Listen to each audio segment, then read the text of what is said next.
Então eu disse que estaria pregando sobre isso.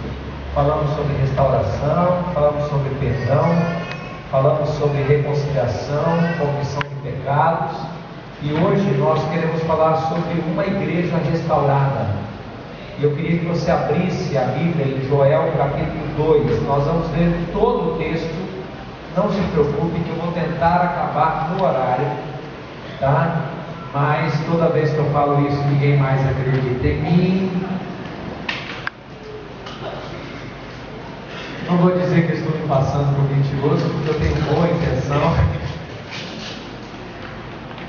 A última vez que eu falei 10, mas eu preciso me ater a esse fato. Eu queria só comunicar aos irmãos o seguinte: quarta-feira, seu pastor viaja. Eu vou estar indo para uma conferência em Fortaleza, e eu já tinha falado sobre o período de férias que eu precisava tirar, mas não é tão férias assim. Eu vou estar pregando em uma igreja no próximo domingo, né? Eu vou estar pregando em uma igreja, e na semana seguinte nós vamos estar na conferência MDA Nordeste, lá do pastor Leiby Uber e toda a equipe de Fortaleza. Então eu queria que você estivesse orando, porque eu vou adequar essa viagem também, e no retorno nós vamos passar na casa dos pais da minha esposa. Minha esposa não está aqui hoje, quero que vocês orem por ela. Ela está com infecção de garganta, assim, está bem febril hoje. Eu acho que ela estou lavando muita roupa e tomando vento gelado, e ela não está bem. Ela não conseguiu vir para o culto hoje. Então ela estava com febre. Então eu queria que você estivesse orando por ela, porque a gente viaja na quarta-feira, e é muito importante que ela esteja bem de saúde. Então eu saio daqui na quarta-feira, e no próximo domingo quem prega é o pastor Tiago. Ele vai estar pregando dentro do templo. No outro domingo, que eu vou estar em Fortaleza, quem vai pregar é o pastor Ronaldo Melo. Pastor Ronaldo Melo. O pastor Ronaldo já pregou aqui há uns 40 dias atrás, e eu já coloquei no Face.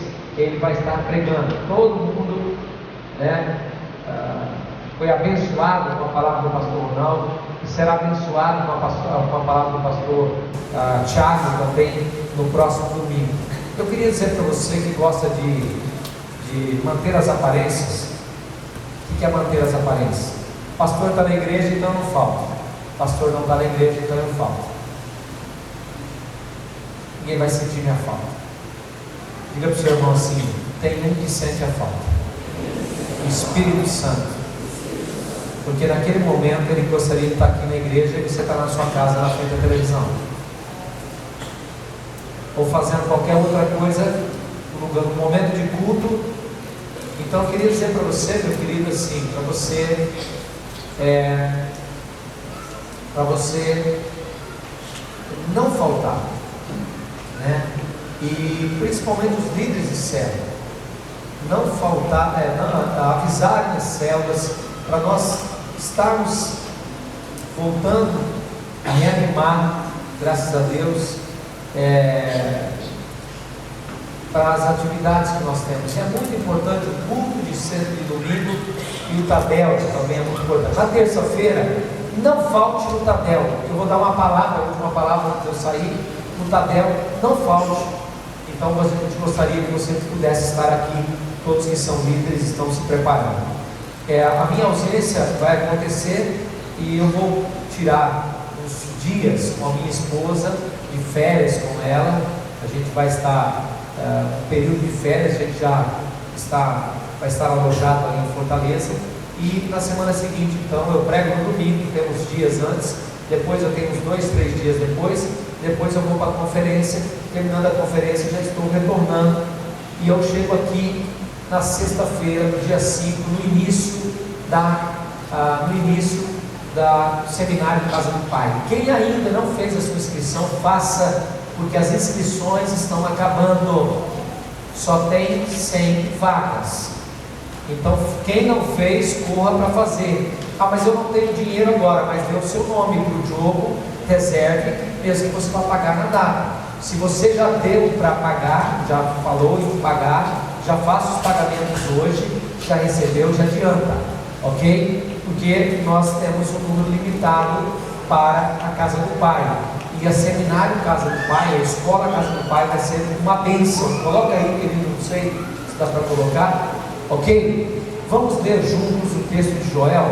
É possível colocar o texto? Deixa eu deixar a imagem para depois. Joel capítulo 2.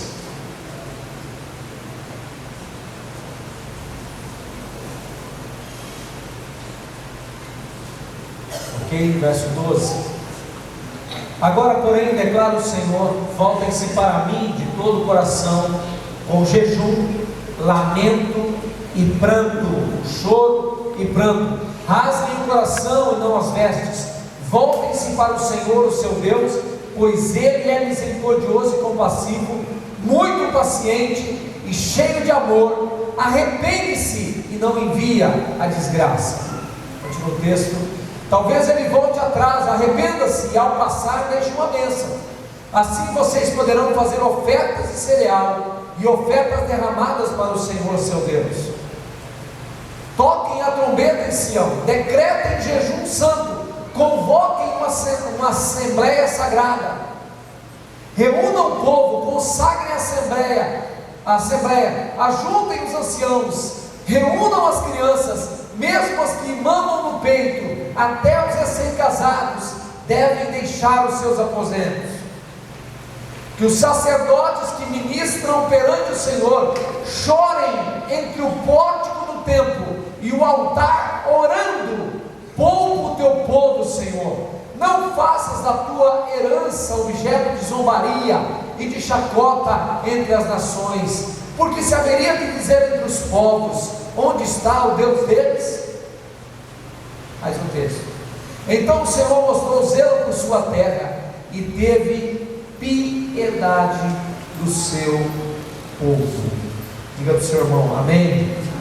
Diga assim: você leu? Para diga, abra os ouvidos. Vamos orar. Pai, usa o teu servo nessa noite.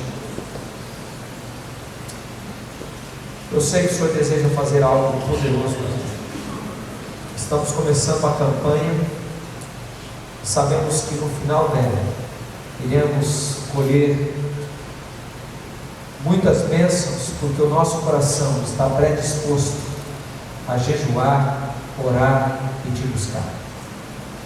Senhor, há uma necessidade sobre a tua igreja nessa noite, necessidade de restauração. A igreja precisa de restauração, nós precisamos de restauração. E desejamos ser a igreja que o Senhor sonhou e planejou para que fôssemos, para alcançarmos os teus propósitos nessa terra. Usa-nos nessa noite e que a tua palavra, poderosamente, tenha acesso ao nosso coração.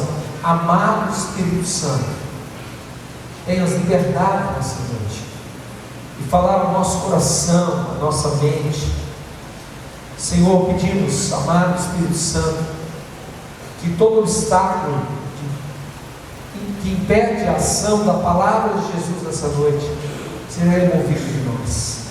Amado Pai, pedimos proteção, guarda. Envia os teus anjos, Senhor, para nos guardar nesse momento, para que a tua palavra tenha acesso aos corações e toda a glória seja dada a Jesus. Nós oramos em nome de Jesus. Amém.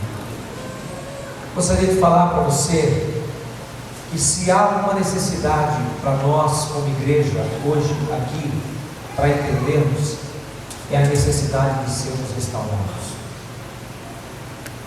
Cada dia que passa, e eu tenho mais certeza do que eu vou falar aqui, todos nós precisamos de restauração, todos os dias. E por que eu digo isso? Porque a mão do inimigo age todos os dias na nossa vida. O inimigo age todos os dias, conforme a palavra pregada no domingo passado, contra a nossa família, contra a nossa história, contra a nossa linhagem. contra os planos e os sonhos. Então todos os dias precisamos de restauração. E nós estamos separando para a igreja 40 dias de uma campanha que pode mudar e pode nortear a tua família a alinhar-se com os propósitos de Deus, com a graça de Deus e com os planos de Deus. A igreja, ela é diferente do mundo, e ela precisa ser, na essência, diferente do mundo.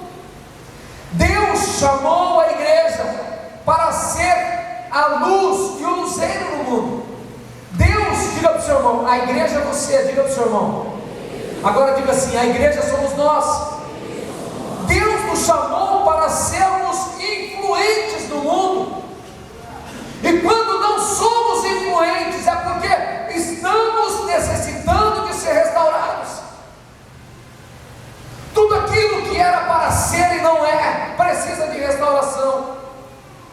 Se a minha vida, e Deus tem um propósito em Jesus morrer na cruz do Calvário, se a minha vida não está servindo aos propósitos de Deus, eu preciso de restauração, você precisa de restauração, a igreja precisa de restauração. Mas a igreja está como o povo de Israel. Hoje nós estamos imitando a vida dos povos ao nosso redor.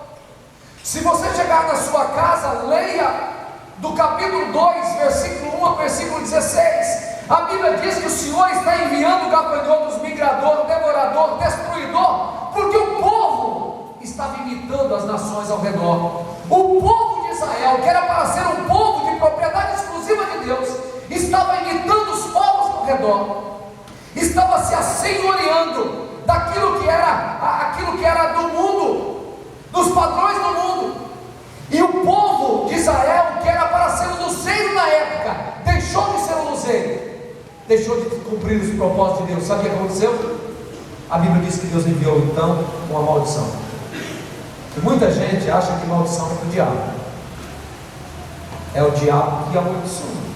E nós aprendemos aqui que é Deus que permite a maldição. E Deus a permite para correção, para educação, para proteção e para que haja restauração e regeneração. Então a Bíblia diz que o Senhor é quem envia o gafanhoto. A Bíblia diz que Deus então jogou, ou disse que iria vir sobre aquela nação algo muito estranho, que o que sobrasse o outro iria destruir, o que sobrasse o outro iria destruir. 4 tipos de gafanhotos, mas eu não vou me ater nisso porque eu não tenho tempo para isso. Leia em casa e você vai entender. Capítulo 2, versículo 1 a 16. A igreja, ela começa na terra e a sua extensão é o céu. Está entendendo? A igreja começa aqui, mas se estende até o céu. Deus colocou a igreja, nos colocou como seus representantes na terra. Nós somos os representantes de Deus na terra. Nós somos a boca de Deus na terra. Nós somos as mãos de Deus na terra. Nós somos os pés de Deus na terra. Nós agimos na autoridade que nos foi dada, e a autoridade dada por Jesus Cristo. A autoridade para sermos representantes de Deus na terra. Mas quando deixamos de ser os representantes de Deus, deixamos de cumprir os propósitos de Deus. Então, quando deixamos de cumprir os propósitos de Deus, Deus nos permite, e Deus permite sobre a minha vida aquilo que eu não gosto, que eu não aceito, que eu não admito, que eu não quero. Deus permite para me chamar a atenção. Queridos, a igreja está se acostumando com o pecado, e o pecado atrai a ira santa de Deus. O pecado provoca o juízo de Deus. O profeta Joel está tocando a trombeta do juízo de Deus. Ele está tocando a trombeta do juízo de Deus, dizendo: nação de Israel, acorde, acorde. Nessa noite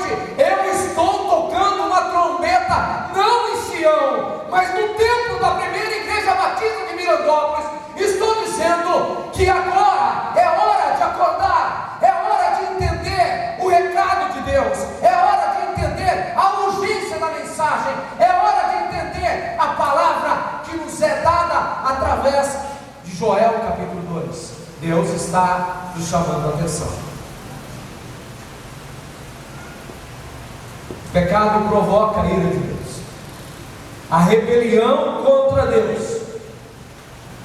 A ira de Deus vem sobre mim quando eu não cumpro os propósitos do Senhor. Queridos, mas Deus não é assim, pastor. Deus é um Deus justo e é um Deus de justiça. Os gafanhotos, a seca, a fome, os exércitos invasores estavam assolando Israel. E a trombeta de Joel fala do juízo de Deus. Queridos, eu queria falar sobre uma igreja restaurada. Como podemos não atrair a ira de Deus? Como podemos atrair a restauração sobre nós? Como podemos atrair a graça sobre nós?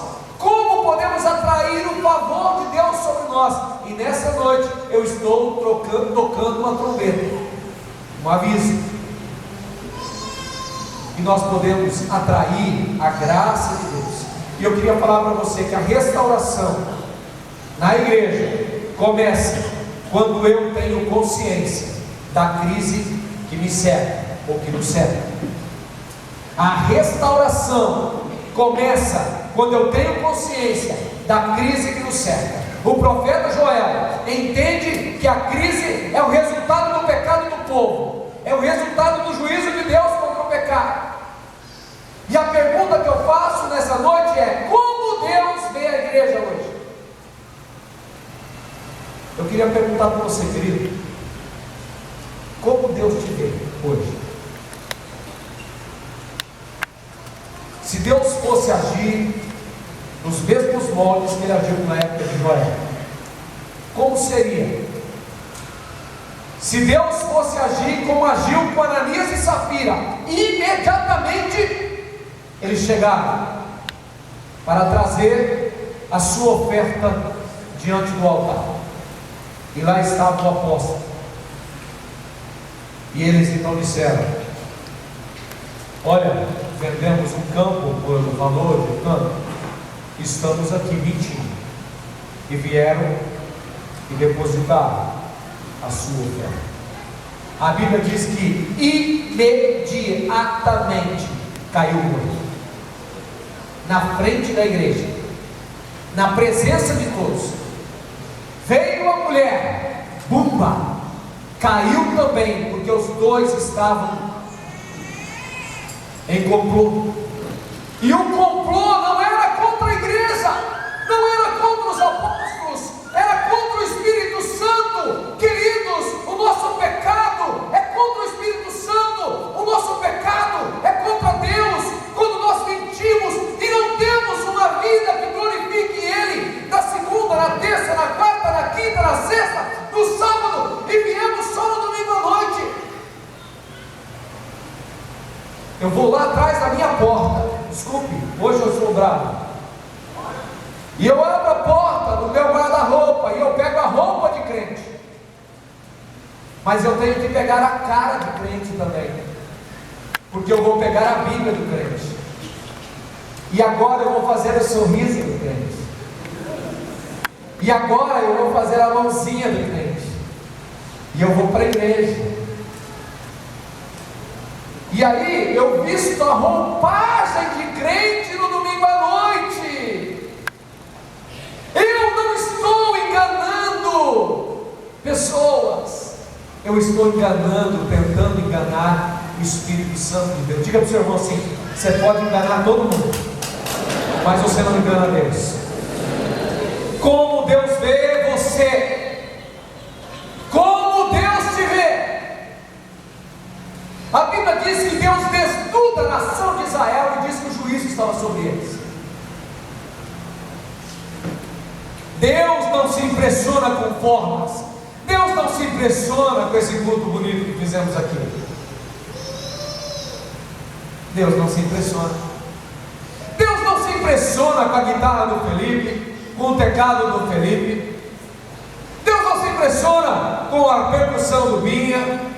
Deus não se impressiona impressiona com a roupa bonita que você colocou. Deus não se impressiona se você chegou mais cedo, mais tarde. Deus não se impressiona com isso. A única coisa que Deus se impressiona é com o seu coração. É com o seu coração. Porque a Bíblia diz que Ele vê o homem de forma diferente. Nós vemos o homem, mas Deus vê o coração. E a Bíblia diz que Deus não desprezará o coração quebrantado e contrito na sua presença. Queridos, nós estamos falando de 40 dias para colocar os joelhos no chão, rasgar não as vestes, mas rasgar a alma. Nós estamos falando de rasgar o coração na presença do Pai, de parar de ser hipócrita e achar que podemos enganar a Deus. É esta palavra que Deus fala, queridos. E aí, queridos, eu vou dizer, Deus não se impressiona com ritos, com cerimônias. Ele busca um povo santo, Ele busca um povo piedoso, Ele busca um povo fiel. É só isso que agrada a Deus. Deus não se impressiona com nada que não seja o coração na sua presença.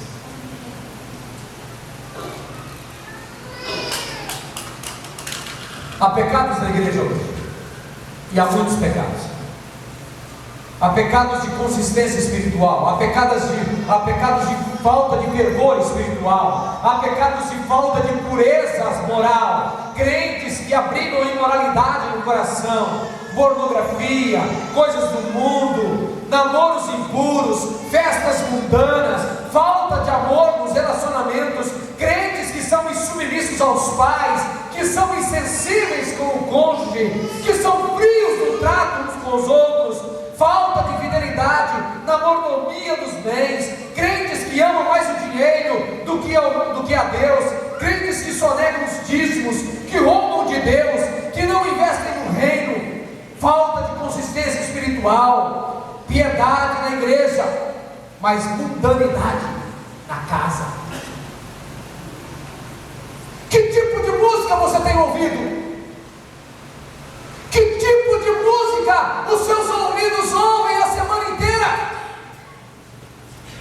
Seu coração se enche de forró para no domingo dançar na presença de Deus com música gospel. Coração piedoso na igreja, mundanidade nos outros dias da semana. Diga para o seu irmão, a pureza começa com o ouvido. É aquilo que entra. Queridos, se eu tivesse tempo para pregar tudo que eu quero nessa noite, Deus colocou. A restauração passa pela consciência da crise. E eu já mencionei o que é a crise. Nós estamos vendo crises, mas isso não tira a esperança do coração do povo de Deus que quer viver na plenitude dele. O pecado nos torna fracos. Segundo, eu queria falar sobre a restauração vem como resultado de uma volta para Deus. Se eu estou distante, só tem um jeito: voltar para Deus. Verso 12 ao verso 17 diz assim, bem claro, eu vou ler o texto. Ainda assim, agora mesmo, diz o Senhor, convertei-vos a mim de todo o vosso coração, e isso com jejuns, com choro e com pranto. Rasgai o vosso coração e não as vossas vestes. Convertei-vos ao Senhor vosso Deus, porque Ele é misericordioso e compassivo, tardio em irar-se, grande benignidade, se arrepende do mal. Quem sabe Ele não vai deixar uma bênção para você nos 40 dias, e deixará essa bênção para você, e você poderá ofertar uma oferta de manjares ao Senhor. Tocai a trombeta em Mirandópolis, promulgai um santo jejum, proclamai uma assembleia solene, porque congregação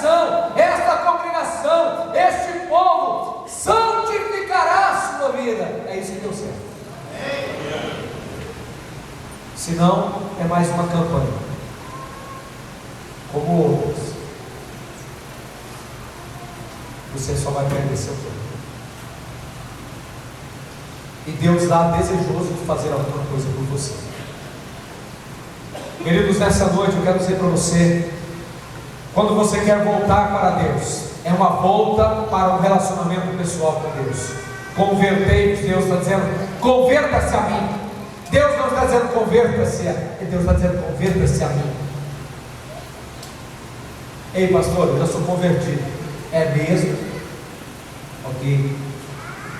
Deixa eu explicar para você o que é conversão. Você acha que você é convertido?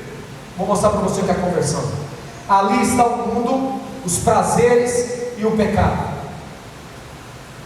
Então, eu estou andando nessa direção, os prazeres do mundo e do pecado. De repente, eu encontro o Senhor. E o Senhor fala, esse é o caminho mau. Converta o seu coração. Se arrepende do seu mal. Sabe o que é conversão? É isso aqui, ó. Voltar para Deus e dar as costas para o mundo, dar as costas para os prazeres, dar a costa. Isso é conversão. Deus está dizendo nessa noite, dê as costas para o mundo, se converta a mim de todo o seu coração, e isso tem que ser na sinceridade. O caminho da restauração é aberto quando voltamos as costas para o pecado, e quando voltamos a face para Deus. A maior prioridade da nossa vida tem que ser Deus. Fomos criados para glorificá-lo, desfrutar da sua intimidade. Hoje buscamos bênçãos de Deus, mas não o Deus da bênção. Corremos atrás da bênção e não atrás do abençoador. O nosso alvo hoje é satisfazer a nós mesmos e não voltarmos para satisfazer o Senhor. Então precisamos de conversão. Nosso cristianismo tem sido muito raso. Cantamos hinos de consagração, glorificamos e exaltamos, mas não nos consagramos na essência, na verdade, na palavra, na sinceridade. Eu sei que você está falando aí, palavra pesada, pastor. Muita gente não volta mais na igreja. Faz 24 anos que eu quero isso. E a igreja enche todos os domingos. E não haverá espaço. Sabe por quê? Porque a palavra de Deus. E a palavra de Deus fala de pecado, fala de conversão, fala de mudança. Queridos, Josafá convocou a nação de Judá a jejuar diante de Deus. Sabe o que Deus fez? Em um único dia, libertou o povo, sem o povo pegar nas armas. Tem algum inimigo? Tem algum problema? Eu creio que não é maior do que o exército que estava contra Josafá. E a única coisa que Josafá fez foi consagrar-se em jejum, em oração, e Deus mudou a história. Você quer que algo mude na sua vida? É o momento de consagração. Eu quero dizer para você, querido, que não é só nos 40 dias, mas é a ignição, né? Como é que você conhece a potência de um carro? Quando você liga o motor. Então, nos 40 dias agora, você vai ligar o motor em direção a Deus, dar as costas ao pecado. Sabe por quê? Para nunca mais viver longe dos propósitos do Senhor. Vai ser a ignição para você caminhar para frente. Vamos mais um pouquinho, queridos. Queridos, a Bíblia diz aí para a gente chorar. Nós precisamos chorar como Jacó no vale de Jaboque. buscando a restauração na sua vida. Temos que chorar como Davi chorou ao ver a sua família saqueada pelo inimigo. Temos que chorar como Neemias chorou ao saber da desonra que estava acontecendo com o povo de Deus. Temos que chorar como Neemias chorou ao ver os jovens da sua nação sendo vencidos pelo inimigo e as crianças sendo jogadas na rua como lixo. Temos que chorar como Pedro por causa do nosso próprio pecado ao negarmos o Senhor. Temos que chorar como Jesus fez ao olhar para a cidade e ver a cidade totalmente desprotegida. Nós temos que chorar. Nós temos que chorar como a palavra de Deus diz que os homens choraram porque viram o pecado da nação.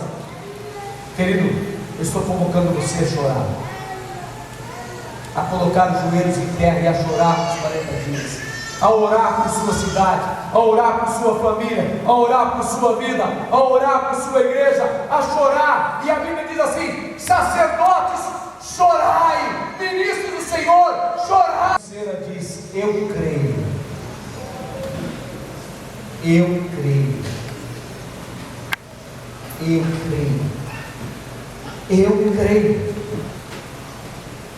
Eu creio em cada palavra que eu falo, porque eu sei que não é na minha capacidade, mas é no poder de Deus que as coisas acontecem.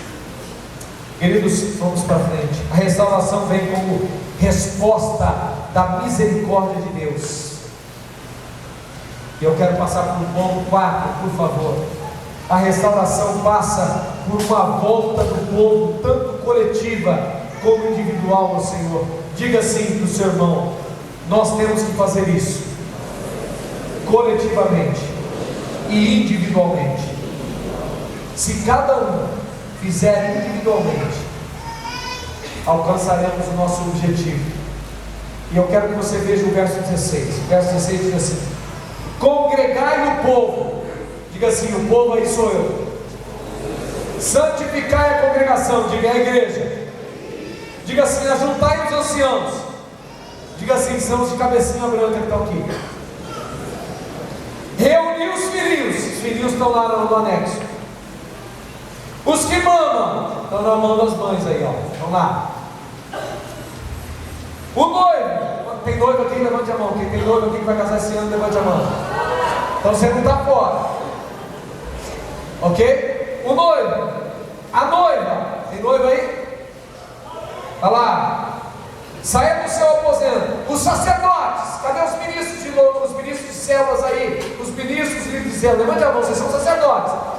Vocês também. Diga assim: não ficou ninguém de fora. Diga para o seu irmão: não ficou ninguém de fora. Todos somos convocados. Todos somos convocados. Chorem os sacerdotes. E sabe qual é a oração que devemos fazer?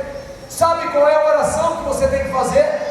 Olha a oração que eu e você temos que fazer: Senhor, poupa o teu povo.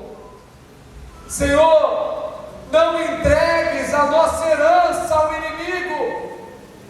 Senhor, poupa a minha família. Não permita a minha família ser atacada pelo inimigo. Senhor, poupa a minha vida. Livra-me da vergonha diante do meu inimigo. Senhor, poupa a nossa cidade. Não entregue a nossa cidade ao inimigo, ao escárnio do inimigo. Esta tem que ser a sua oração, tem que ser a minha oração nesses dias. Senhor, poupa-nos nas crises, dá o livramento, nas lutas, Senhor, dá a vitória, das dificuldades, abre a porta, Senhor. Esta tem que ser a sua oração. Agora, estamos acostumados àquela oração clássica que a gente acha que ela sobe como um relâmpago diante do Senhor. Eu quero dizer para você que não chega lá, não passa nem no pé. Vamos orar. Reúne a família. Senhor, olha para lá. Senhor, nós te agradecemos. Abençoa tudo aqui, em nome de Jesus. Amém.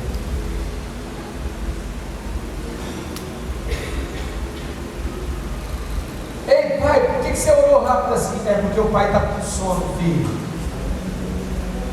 Ei mãe, por que você orou assim? Porque nós estamos com fome. Ela já agradeceu por tudo já. Um dia eu estava na fila, uma fila tremenda, umas 150 pessoas para comer, um caldeirão de sopa lá no Nordeste, uma buchada de bode. Nem me fala. E aí, o engraçadinho, pediram para ele orar, a missionária pediu para ele orar. Ele disse: vamos orar. Todo mundo parou. Ele disse: Senhor. Eu falei: nossa, vem aquela oração quilométrica. Ele disse: tu sabes. Em nome de Jesus, amém. Aí eu falei: que é isso? Aí chegamos, falei: que negócio, que oração que é essa? O senhor sabe que a fila está grande, que a sopa está pouca. Precisamos de jovens como José, que preferem a prisão do que o pecado. Precisamos de jovens como Daniel, que resolvem não se contaminar. Precisamos de jovens como Timóteo, que permanecem firmes nas Sagradas Escrituras. As crianças devem se voltar para Deus, os ministros devem se voltar para Deus. Chorem os sacerdotes, ministros do Senhor, e orem: poupa o teu povo ao Senhor. E para terminar, a restauração produz resultados extraordinários. Diga para o seu irmão: tem resultados quando a igreja é restaurada. Diga para o seu irmão: tem resultados quando a igreja deixa o Espírito Santo agir. Diga para o seu irmão: tem resultados quando a igreja coloca-se diante do Senhor. Olha o que a Bíblia diz no verso 18 a 27. Abra sua Bíblia aí. E há de ser, olha só, depois de tudo, já estou terminando. Você vai ler todo o texto na sua casa. Opa, aqui, verso 17. Agora, verso 18. Então o Senhor se mostrou zeloso da sua terra, compadeceu-se do seu povo. Diga assim: Deus ouviu e respondeu. E respondendo, Deus disse: eis que vos envio. Diga: estou recebendo. Deus então ouviu a oração dos sacerdotes, ouviu a oração das crianças, ouviu a oração dos anciãos, ouviu a oração das criancinhas, ouviu a oração da noiva, ouviu a oração do noivo. E sabe o que Deus fez?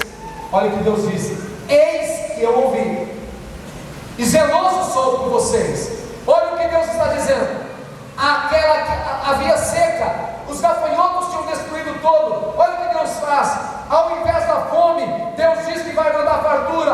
Ao invés da opressão do inimigo, Deus trouxe a libertação. Ao invés da seca, Deus diz que haveria chuvas abundantes. Ao invés do prejuízo, houve restituição. Ao invés da vergonha, houve louvor. Ao invés do lamento e de solidão, houve plena consciência de que Deus estava presente. Ou seja, Deus muda o quadro e a história a hora que Ele quer, mas Ele espera que você abra a sua boca, rasgue o seu coração, jejue na sua presença.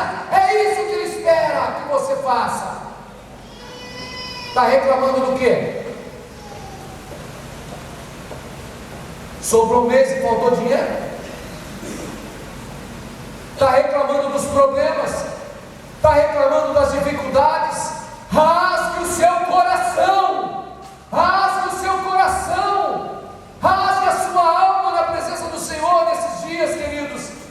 Compre o livro, faça a campanha. Nós não ganhamos nada com esse livro, R$7. Compre o livro, faça o devocional, cada dia ore, rasgue o seu coração por você, por sua família, por sua igreja, por sua cidade. Quantas orações Deus vai ouvir, e Deus pode mudar a história da nossa cidade nesse tempo. Amém. Esse amém, um amém assim, eu não acredito. Vou começar. Deus pode mudar a história da sua vida nesses dias. Deus pode mudar a história da sua família nesses dias. Deus pode mudar a história desta igreja nesses dias. Deus pode mudar a história desta cidade nesses dias. Agora eu creio.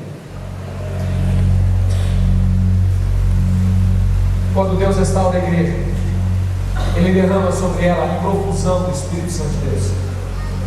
A Bíblia diz: eu estou mandando cereal, não vai faltar. Deus é um Deus de provisão. Eu estou mandando vinho novo. Vinho novo é alegria na igreja, é alegria na tua vida, é alegria na cidade, é alegria na tua família. Deus está enviando vinho novo. O Senhor está dizendo: eu estou enviando azeite, e dele sereis fartos. Quando a Bíblia fala de azeite, ela fala do Espírito Santo que é derramado sobre a igreja.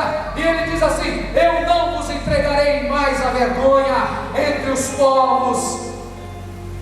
No verso 25 ele diz: restituí-vos-ei os anos que foram consumidos pelo gafanhoto migrador, pelo destruidor, pelo cortador, o meu grande exército que enviei contra vocês. Comereis abundantemente e vos fartareis, e louvareis, ao verso 26, e louvareis o nome do Senhor vosso Deus, que se ouve maravilhosamente convosco. E o meu povo, o meu povo, o meu povo, o meu povo jamais será envergonhado.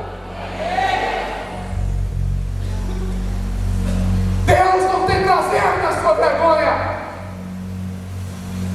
Deus não tem prazer na sua desgraça. Deus não tem prazer nos seus problemas.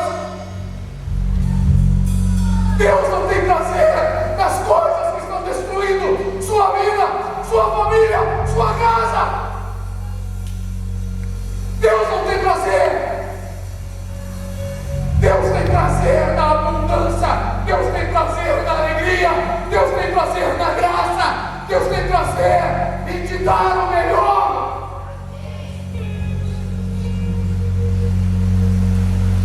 Por que você se contenta em viver na desgraça? Por que você se contenta em viver destruído? Deus não tem prazer nisso. Se há um juízo de Deus, é para que você acorde. Se há algo sobre a sua vida, é para que você tente de rasgar as aparências que você usa para enganar. Deus quer que você rasgue o seu coração. Deus quer que você jejue na presença dele. Deus quer que você coloque a sua cara no pó e na cinza, não olhando para quem está do seu lado. Às vezes você começa a orar ruim na igreja, você começa a olhar para a pessoa que está do seu lado e dizer: o que ela vai pensar de mim? Eu acho que ela vai pensar que eu estou louco. Aí de repente você começa nos dons, e aí sabe o que acontece? Vão achar que eu estou louco. E aí de repente o Espírito Santo começa a te agir na sua vida, e ele começa a soprar no seu coração, e algo poderoso começa a acontecer. Eu vou ficar quieto, não está acontecendo nada comigo. Porque você tem medo. Porque você vive de aparências. Deus não é um Deus de aparência. Deus não tem prazer em ver o seu filho destruído. Deus se alegra em ver o seu filho de pé. Deus se alegra quando o diabo está debaixo dos seus pés, e não você com o seu pescoço debaixo dos pés do Cristo. Querido, você é o homem e a mulher que Deus tem chamado nesse tempo para ser o guardião, o homem, o protetor, a mulher, a protetora, a guardiã, o soldado, o guerreiro, o valente, o valente, o valente. Deus está te chamando nessa noite, porque você é o intercessor. Você é o intercessor. Você está aqui para ser aquele que vai trazer a sua diferença, a diferença na sua vida, a diferença na sua casa, a diferença na sua igreja e a diferença nessa cidade.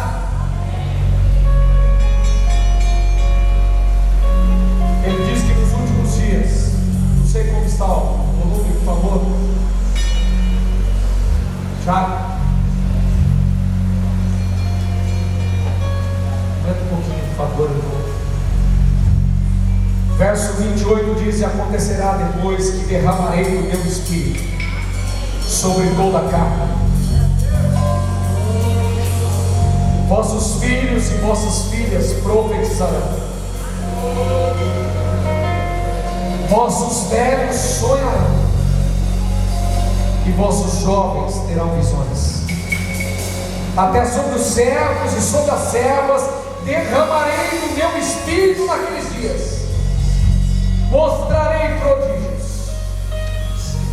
E o verso 32 diz: e acontecerá que todo aquele, diga para o seu irmão, todo aquele que invocar o nome do Senhor será salvo. Porque no monte de Sião, em Jerusalém, estarão os que forem salvos, como o Senhor prometeu. E entre os sobreviventes, aqueles a quem o Senhor chamar. Deus, no meio da crise, derrama unção. Deus, no meio da crise, derrama a bênção. Deus, no meio da crise, derrama o cereal e o trigo. Deus, no meio da crise, derrama o vinho novo, a alegria. Você está vivendo uma vida de tristeza. Nessa noite, o Senhor pode derramar vinho novo. No meio da crise, o Senhor pode derramar azeite, o seu Espírito Santo. Queridos, isso é só para quem crê, só para quem toma posse, só para quem começa a clamar, só para quem começa a orar, só para quem começa a pedir: eu quero, Senhor, eu quero o melhor, eu quero comer o melhor dessa terra, eu quero comer, eu quero viver o melhor do Senhor nesse tempo. É só para quem crê. Então começa a clamar, meu querido, começa a orar, começa a declarar em nome de Jesus, começa a declarar, não fica com os lábios fechados, começa a orar nesse momento, que é só para quem crê, é só para quem pede, é só para quem recebe, é só para quem está crendo que Deus já está fazendo. Começa a orar, igreja, começa a orar sobre a sua vida, sobre a sua casa. Começa a orar, não importa uma pessoa que está do seu lado, começa a orar. Você quer ficar de pé, fique de pé, que ajoelhar, se ajoelhe. É noite de restauração, é noite de graça, é noite de poder.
ouvindo a tua palavra.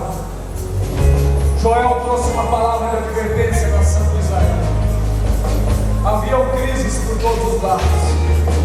Nós também temos vivido no meio de crises. Temos nos afastado dos propósitos do Senhor. Temos nos distanciado do teu amor. Mas nessa noite, Pai, ao iniciarmos a nossa campanha, queremos vir buscar de Ti, Pai, regeneração para a nossa vida, restauração para a nossa vida, Senhor. Pai, pedimos esse culto seja iniciado de algo poderoso que o Senhor começa a fazer na vida, na família, na igreja, na cidade. Ó Deus, em nome de Jesus, nós pedimos o Senhor, como derramou o Teu Espírito Santo, como não permitiu que a fome assolasse aquela terra, e derramou sobre ele cereal e trigo e vinho novo. Senhor, nessa noite nós estamos pedindo, ó Deus, com provisão dos céus, não nos deixe faltar nada. Derrame a provisão dos céus. Senhor, que haja fartura em cada lar, em cada família, que haja fartura na alegria, que haja fartura na esperança, que haja fartura, Senhor, no meio do teu povo, que não nos falte nada, que as portas se abram, as portas que estavam fechadas com os serrolhos sejam quebradas nessa noite e sejam abertas pela tua mão poderosa, e aquilo que o inimigo tomou, aquilo que ele roubou, aquilo que ele destruiu, o Senhor declarou que iria restituir. Ó Deus, restitua, traga de volta a esperança, traga de volta a alegria, traga de volta o milagre, Senhor. Senhor, pedimos o derramar da alegria no meio do teu povo, da presença do teu Espírito Santo nessa noite, e declaramos, Senhor, em nome de Jesus, como fizestes no Pentecostes, com profusão, teu Espírito Santo desceu. Senhor, nessa noite nós já sabemos que Ele já está aqui, que Ele já está em nós, mas queremos o manifestar dEle, para que possamos ser aquele que o Senhor projetou, aquela que o Senhor projetou. Senhor, nós não aceitamos viver abaixo disso, mas queremos viver como os teus filhos. Pai, deixe uma bênção na nossa casa, deixe uma bênção na nossa família, deixe uma bênção na nossa igreja, deixe uma bênção na nossa cidade. Passa por aqui, Senhor, e derrama a tua graça. Eu te pedimos nessa noite, em nome de Jesus. Sopra sobre nós, como em Pentecostes.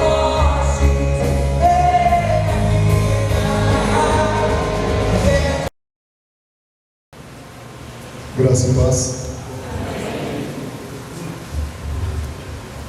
Igreja, 5 minutos faz a diferença?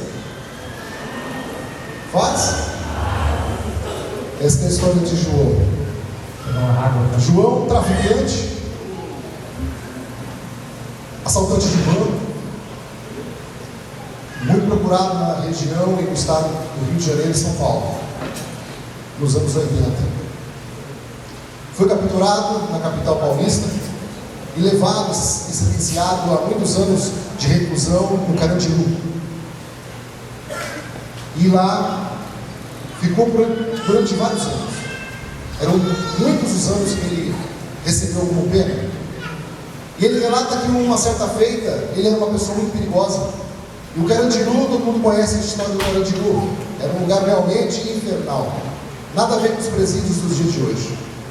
E ele relata que ele era de alta periculosidade, ele se envolveu com as pessoas mais perigosas ali, dentro do Carandiru. E passado um certo tempo, ele já estava comandando ali o pavilhão 9 ao qual ele fazia parte, juntamente com outros líderes e comparsas. E um certo dia ele se envolveu numa briga, ele se envolveu lá numa questão de ameaça de morte de alguns detentos, e ele foi recluso à solitária, hoje chamada de seguro. E ele foi levado então para a solitária. Só que no Carandiru a coisa era muito bagunçada. e eram muitos detentos ali tratados como animais. E ele relata que ele foi colocado dentro de uma solitária, e que em solitária não havia nada, porque era um cubículo, era um quartinho muito pequenininho, que não tinha, ou seja, acesso, não tinha como ter muito contato, aquelas portas lacradas, fechadas, e no caso digo, as celas ficavam todas meio que abertas, eles tinham liberdade de acesso lá dentro, mas lá no seguro não, ele estava trancado mesmo. E dentro lá havia mais umas 11 pessoas com ele. Tanto era difícil a situação, ele relata, que para dormir eles faziam rodízio. Enquanto alguns deitavam para dormir, outros ficavam em pé ou agachados. E vice-versa, eles faziam um rodízio para poder descansar naquele chão. Uma situação subhumana. E tinham sido esquecidos ali dentro daquela solitária. Até que chegou numa situação que eles não aguentavam mais, e entre aquele grupo ali, entre os 12, eles tomaram uma decisão: vamos tomar sorte, e quem cair na sorte, nós matamos no dia de hoje, a partir das 6 horas da tarde. E aí vai chamar a atenção da mídia, vai chamar a atenção da reportagem, e o resto de nós vai poder voltar para as celas. Todo mundo topou. Os 12 toparam, e um deles ia morrer naquele final de tarde. Pegaram, não sei se papéis ou palitinhos, e um dos palitos era menor. Colocou na mão, acertou todos eles na mão e foi passando para que todo mundo pegasse. Adivinha quem tirou o menor palito? João tirou o menor palito. Aquele homem violento, aquele homem corajoso, destemido, aquele homem que não tinha medo, batia em bandido, matava bandido, ele disse que pela primeira vez ele tremeu, porque bateu a porta dele a morte, e ele entrou em desespero. Mas não tinha como recorrer, não tinha como fugir, porque os 11 homens com certeza dominariam ele e estrangulariam ele. E ele disse que foi o dia mais longo da vida dele. Deu 12 horas, ele não almoçou, e foi passando o tempo. Tinha um contato, não sei como eles faziam, com a cela do lado. E ele teve um contato com o pessoal da cela do lado, porque a angústia dele era tanta, e ele queria um jornal, uma revista para poder fazer leitura. Ele queria ver alguma coisa, ler alguma coisa. E o detento ao lado disse que não tinha jornal nem revista, mas tinha um livrinho, o Novo Testamento. E ele falou: o que você tiver, não interessa se é Bíblia, o que seja, o que você tiver, me passa que eu quero ler. Passou para ele.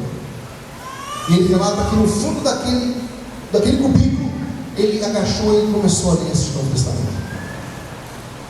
Aquele homem tão corajoso começou a chorar um momento, dentro de uma leitura que ele fez, e ele disse, entre ele e Deus: Jesus, este que é apresentado aqui dentro deste livro, se você realmente existe, Jesus, você está me ouvindo neste momento, está sabendo a aflição e a situação que eu estou vivendo.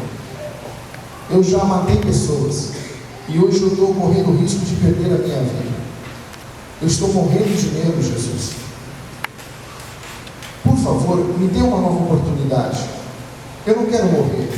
Me dê uma nova chance. Eu vou ser uma outra pessoa. Aqui tem uma proposta de que quem abraçar um compromisso com Jesus, a sua vida será transformada e mudada. E eu quero essa oportunidade. Se você existe, me dê essa chance. Me mostre, me dê um sinal. Me dê uma oportunidade. Deu 5 horas, deu 5h15, deu 5h30, deu 15 para 6, faltava 15 minutos para tocar Ave Maria no pátio, e ele ser estrangulado dentro da cela. Deu 10 minutos, quando deu 5 para 6, escutaram passos no corredor das solitárias, e barulhos de chave. E ele percebeu que estavam abrindo justamente a porta da onde ele se encontrava. Pediu para que eles recuassem, ficaram os 12 no canto daquela pequena salinha. abriu e perguntou: quem é o João? E falou sobre o nome dele. Ele era o último lá atrás. Ele levantou a mão: sou eu, Senhor, passo à frente. Ele foi à frente. O pessoal lá de cima estava olhando lá na sua ficha e viram que esqueceram de você aqui. Vamos embora, você vai voltar para a cela neste momento. E naquele momento ele voltou para a cela e deixou solitária, e João não foi executado. Para a honra e glória do Senhor, João hoje é servo do Senhor, servo fiel do Senhor. Ele foi liberto do Carandiru, ou seja, por bom comportamento. Ele é uma pessoa de vida humilde, mas uma pessoa cheia da graça de Deus. Para vocês verem, ele ganha a vida hoje como vendedor de cocada na praia de Pitangueiras, Guarujá. E esse homem sem dente, banguelo, ex-assassino, ex-traficante, ex-assaltante de banco, ele já esteve em congressos, em convenções dos Gideões internacionais, falando sobre a vida e o que o Senhor fez através de um exemplar como este que ele recebeu naquele dia, horas antes da morte. E hoje ele é convidado, aquele homem humilde ali, gente de pouca finança, ele é convidado para palestrar e para falar do que Deus fez na vida dele nos 4 cantos do país. Ele fala: irmão, eu não tenho nem roupa direito para me vestir, mas a Igreja Batista é a Assembleia de Deus, dos 4 cantos do país me liga, passagem, tudo. Irmão, vou de avião. Ou seja, mas porque esse Deus é misericordioso, esse Deus é amoroso, e esse Deus tem usado a minha vida, apesar de eu não ser nada, ser realmente escória, mas Ele me amou naquela cela, Ele me encontrou naquele diálogo, Ele me visitou naquele dia, e Ele me deu uma nova oportunidade. Glória a Deus, igreja. Amém. A mesma coisa ocorre aqui na cidade de Paranaíba, Mato Grosso do Sul. Há uns anos atrás, os Gideões Internacionais foram fazer uma grande distribuição de Novos Testamentos em Paranaíba. E lá havia no meio dos Gideões, que são Gideões até hoje, delegado de polícia, um promotor de justiça e mais alguns irmãos, servos e cristãos do Senhor, que faziam parte do ministério ali naquela cidade. E eles saíram em diligência para distribuir a palavra do Senhor, não só em Paranaíba, mas também em toda a circunvizinhança, nas cidades e também ali nos arrebaldes, nas beiras dos ranchos, ou seja, todo lugar que havia necessidade de entregar a palavra de Deus. E aí eles pararam num fim de tarde, numa encruzilhada, aonde se encontraram e falaram: tudo bem, todo mundo entregou Bíblia, entregamos naquele vilarejo, entregamos naquela cidade, entregamos. Aí eles viram uma plaquinha escrito assim: garimpo, hotel. Aí Paulo Campos, que o Senhor já promoveu, grande irmão de Deus também, o Senhor já levou ele para a glória, ele disse assim para os gideões ali: tem um hotel aqui nessa estradinha de terra? Aí ele um olhou para o outro, deu risada e falou: não é bem um hotel, mas tem. Temos um garimpo aí, e lá na realidade esse hotel é um rendezvous, né? Ou seja, uma casa de prostituição. Então, ou seja, mas vocês já foram entregar a Bíblia lá? Ô irmão, fomos nada, lá é coisa do diabo, lá não vamos não. Ele falou: então nós vamos hoje, né? Se ou seja, tem gente lá? Tem, nós vamos entregar a Bíblia lá hoje. E eles foram lá, chegaram lá, já estava no fim da tarde. A hora que a dona do prostíbulo saiu no salãozão, ele viu, ele olhou e falou assim: estava um prédio, um casarão velho, tudo crivado de bala, né? Porque lá era um boteco também, funcionava restaurante, tudo, e era o pessoal do garimpo, o pessoal que vivia ali por perto. E eles iam lá contratar os serviços, né? E lá saía briga, tiroteio, facadas, rede, tudo lá.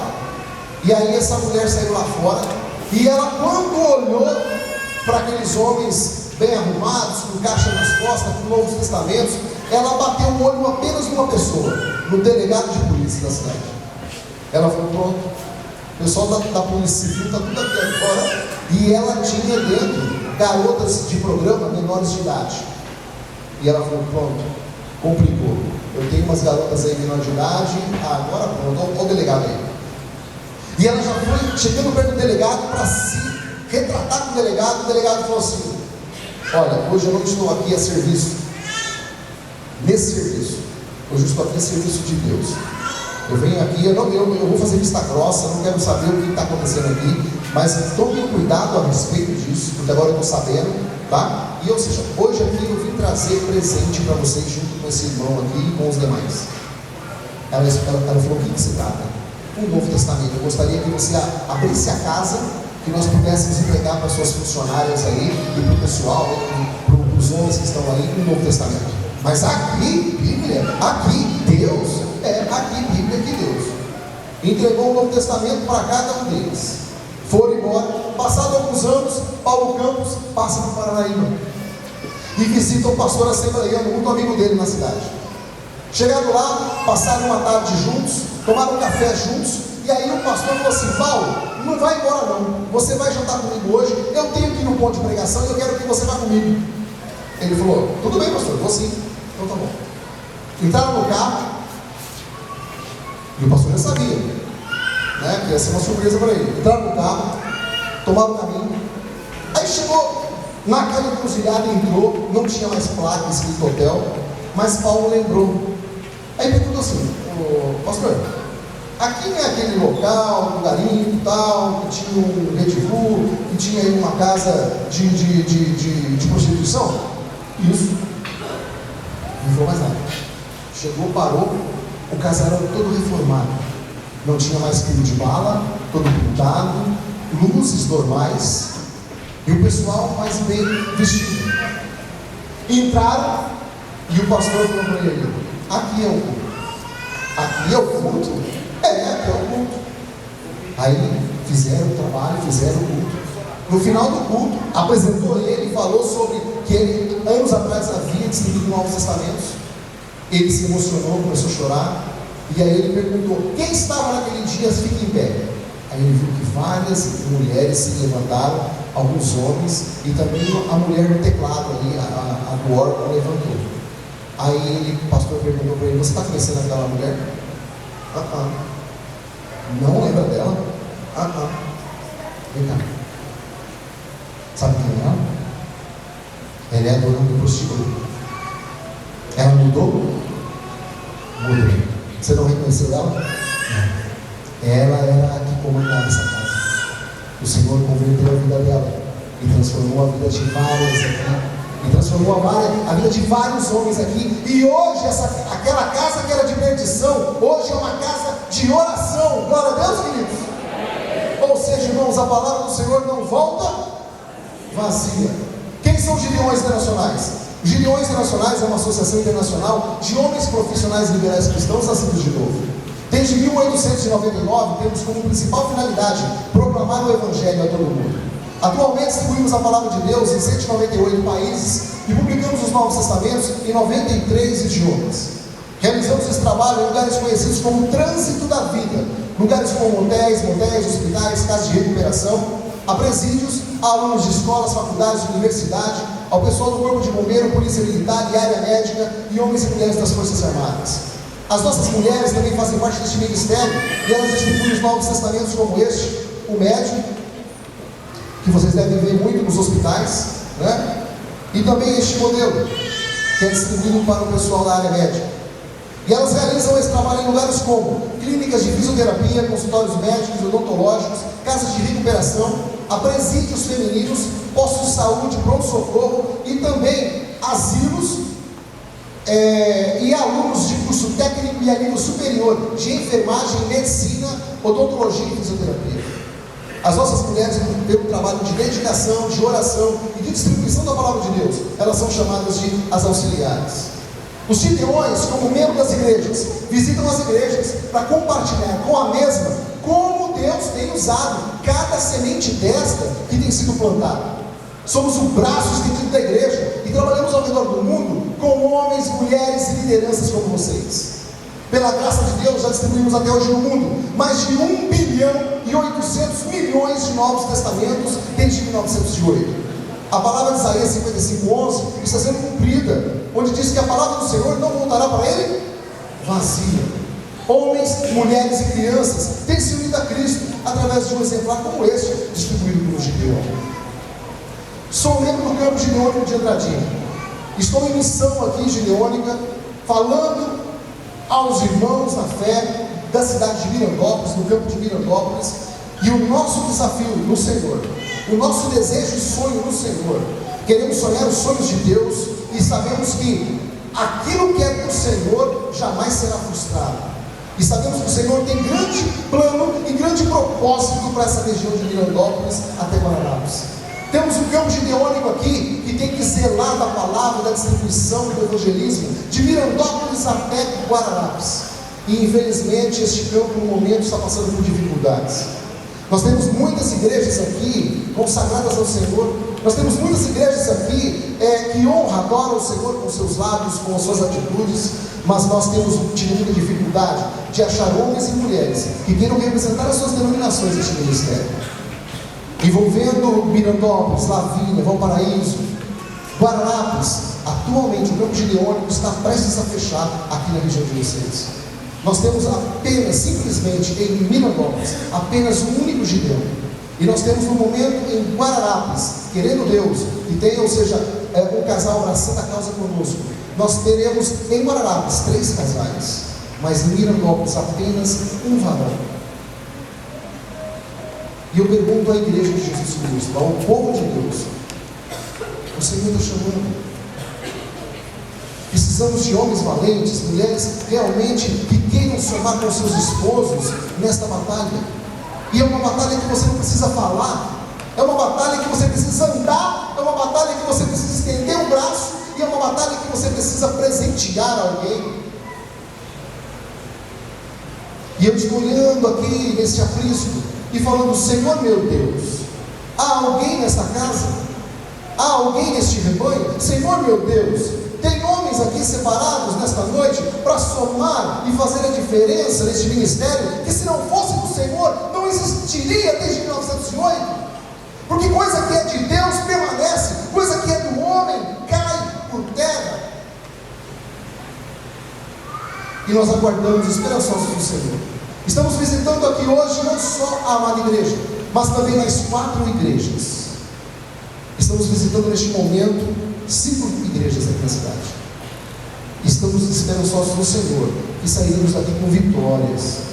Venhamos a sair daqui com homens e mulheres, casais, que queiram realmente ingressar nesta causa e honrar a sua denominação, sendo realmente um membro deste ministério. Por mais que já tenhamos feito, distribuído até hoje mais de 1 bilhão e 800 milhões de Novos Testamentos, ainda é pouco. Ainda há milhares de crianças que não receberam um exemplar deste em volta do mundo. E eu pergunto a eu, você, a Igreja de Jesus, como podemos cooperar com este ministério? Há 3 maneiras de cooperar. A primeira delas é o que o pastor relatou aqui hoje: oração. Oração é poder. Eu peço para esta igreja que lembre as suas orações do Ministério dos Gideões Internacionais. Nós precisamos de orações para que as portas dos presídios não se fechem, as portas das escolas não se fechem, as portas dos hotéis não se fechem, as portas dos hospitais não se fechem, para que nós possamos ainda ter livre acesso a esses locais e presentear as pessoas. Até nos motéis nós vamos entregar a palavra de Deus. Há pouco tempo atrás, entregando Bíblia aqui em motel, aqui perto de vocês, o dono do motel disse assim: Bíblia no meu motel? Para quê? Ninguém tem ler Bíblia aqui não. O senhor permite? Tudo bem, é de graça? É de graça, pode entregar. E nós entregamos. Temos muitos testemunhos de conversões de pessoas que estavam num hotel para adulterar, viu o Novo Testamento do lado do criado mudo, abriu, leu. Tinha um caso que o rapaz era novo na fé e a menina adolescente era filha do pastor. Ele leu, ele era de maior. Vamos embora. Por quê? Vamos embora, não está errado, vamos embora. Ele desistiu. E este pastor, no dia dos Gideões, estava na igreja dele. Este pastor foi lá na frente e contou esse testemunho em choro, em lágrimas, e apontou e disse assim: ó, aquela ali é minha filha, Gideões, olha lá. E aquele varão do lado dela, o marido dela atualmente, é o cara. Mas para honra e glória do Senhor, eles não fizeram nada.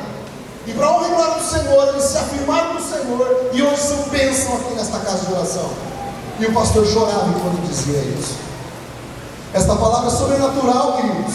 Ela não precisa de pregador, ela não precisa de louvor, ela fala por si só, porque ela é viva e ela é eficaz. A igreja crê nisso? Amém. Segunda maneira, que eu falei, nós estamos aqui procurando membros que venham fazer parte desse ministério. A primeira é a oração, a segunda é membros, a terceira é a oferta. Cada Novo Testamento desse sai a custo de R$2,50. A cada R$2,50 é a certeza de que mais uma pessoa será alcançada por Jesus Cristo. Cada testemunho que contamos, cada Novo Testamento que distribuímos, nada mais é do que fruto da generosidade de pessoas como vocês ao redor de todo mundo. Eu queria compartilhar com vocês também. Nós temos um outro papel, um panfleto que nós vamos estar com ele lá na saída, chama-se Plante. Ou seja, se você não pode ser um Gideão ou não quer ser um Gideão, um auxiliar, mas você pode, de repente, sentir o desejo, você pode preencher um Plante e se tornar um parceiro dos Gideões Internacionais com o valor inicial mensal de R$10. Ou seja, cada R$10 que você ofertar por mês, são 4 Novos Testamentos que serão confeccionados e distribuídos entre Mirandópolis e Guararapes. Você, sem sair de casa, você sem sair da sua igreja, você vai estar cooperando com a evangelização urbana aqui na região ao qual você habita.